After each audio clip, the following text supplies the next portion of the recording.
வரலாற்றிலேயே முதன்முறையாக சென்னை தீவுத்திடலில் 48வது சுற்றுலா பொருட்காட்சியில் மரண கிணறு மற்றும் விமானம் தாங்கிய கப்பல் அறிமுகப்படுத்தப்பட்டுள்ளது. விடுமுறை நாட்களில் மாலை 10 மணி முதல் இரவு 10 மணி வரை, மற்ற நாட்களில் மாலை 3 மணி முதல் இரவு 10 மணி வரை. மிஸ் பண்ணாதீங்க, அப்புறம் வருத்தப்படுவீங்க. இந்தியா கூட்டணியில் இருக்கும் கருத்து வேறுபாடுகள் களையப்படும் என்று இந்திய கம்யூனிஸ்ட் கட்சியின் மாநில செயலாளர் முத்தரசன் தெரிவித்திருக்கிறார். அவரிடம் புதிய தலைமுறையின் செய்தியாளர் சார்லஸ் நடத்திய கலந்துரையாடலை பார்க்கலாம். முக்கியமாக தமிழ்நாட்டில் நீங்கள் அனைவருமே ஒன்று சேர்ந்து ஒருமித்த குரலோட பாரதிய ஜனதா கட்சியை எதிர்க்கிறீங்க. இந்த நிலை இந்தியா கூட்டணியில் சலசலப்பு, இந்த கூட்டணி பங்கீடு, ஒவ்வொருத்தவங்க ஒவ்வொரு கருத்தை வெளியிடுறாங்க. இது தேர்தலில் இந்த கூட்டணியோட பலத்தை பாதிக்காதா? அதெல்லாம் ஒன்றும் பாதிக்காது. இந்த சின்ன சின்ன பிரச்சனைகள் தொடக்கத்தில் வரத்தான் செய்யும். அது வரவே வராது, வரக்கூடாதுன்னுலாம் தீர்மானிக்க முடியாது. சின்ன சின்ன விஷயங்கள் ஒவ்வொரு மாநிலத்துக்கு ஏற்ப அது வரத்தான் செய்யும். அவையெல்லாம் அகில இந்திய அதெல்லாம் தீர்ப்பதற்கான கமிட்டியெல்லாம் போட்டிருக்கிறாங்க. அந்த கமிட்டி அதெல்லாம் தலையிட்டு சுமூகமான முறையில் தீர்வை எட்டும்.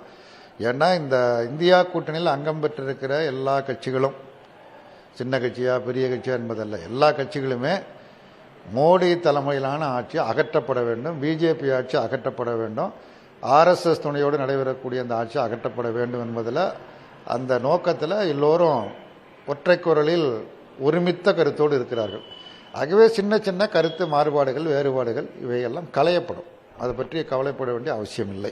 28ஆம் தேதி காங்கிரஸ் திமுகவுடன் இந்த கூட்டணி தொடர்பான இந்த பங்கீடு இட ஒதுக்கீடு பேச்சுவார்த்தை நடைபெற இருக்கு. இந்த நிலையில் இந்திய கம்யூனிஸ்ட் கட்சி திமுகவுடைய என்ன மாதிரியான தொகுதி பங்கீட்டில் ஈடுபடுவாங்க? அதிகமான கூடுதலான இடங்களை எதுவும் கேட்கறதுக்கு வாய்ப்பு இருக்கா?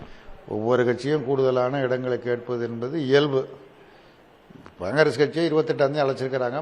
தொடர்ந்து மற்ற தோழமைகள் அழைப்பாங்க. அது மாதிரி எங்களையும் அழைப்பாங்க. அப்படி அழைக்க போகிற பொழுது அது நேராக பேசி சுகமான முறையில் தீர்வு எட்டப்படும். தமிழ்நாட்டில் மிக முக்கியமாக இந்த பாராளுமன்ற தேர்தலை பாரதிய ஜனதா கட்சி இந்திய அளவில், அதாவது அவர்கள் வெற்றி பெறக்கூடாது என்பது இருக்கட்டும், தமிழகத்தில் மிக முக்கியமாக இந்திய கம்யூனிஸ்ட் கட்சியுடைய இந்த தேர்தல் பரப்புரை எதை முக்கியமாக மையப்படுத்தி இருக்கும்? தமிழ்நாட்டை பொறுத்த மட்டில் ஏற்கனவே இருக்கிற நிலை தான், புதிய நிலை என்று ஒன்று கிடையாது. ஏற்கனவே மதச்சார்பற்ற முற்போக்கு கூட்டணி திமுக தலையில் இயங்கிக் கொண்டு இருக்கிறது. நாடாளுமன்ற, சட்டமன்ற, உள்ளாட்சி தேர்தலெல்லாம் வெற்றி பெற்றிருக்கிறது. அதே போல் இந்த தேர்தல் பாரதிய ஜனதா கட்சி ஆதரிக்கிற கட்சிகள், பினாமி கட்சிகள், அவைகள் முற்றிலுமாக தோற்கடிக்கப்பட வேண்டும் என்பதில் இந்திய கம்யூனிஸ்ட் கட்சி மிக உறுதியாக இருக்கிறது.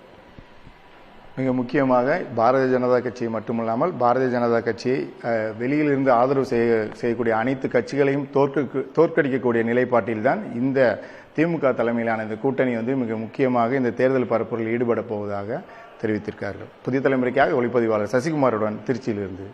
இந்திய வரலாற்றிலேயே முதன்முறையாக சென்னை தீவுத்திடலில் 48வது சுற்றுலா பொருட்காட்சியில் மரண கிணறு மற்றும் விமானம் தாங்கிய கப்பல் அறிமுகப்படுத்தப்பட்டுள்ளது. விடுமுறை நாட்களில் மாலை 10 மணி முதல் இரவு 10 மணி வரை, மற்ற நாட்களில் மாலை 3 மணி முதல் இரவு 10 மணி வரை. மிஸ் பண்ணாதீங்க, அப்புறம் வருத்தப்படுவீங்க.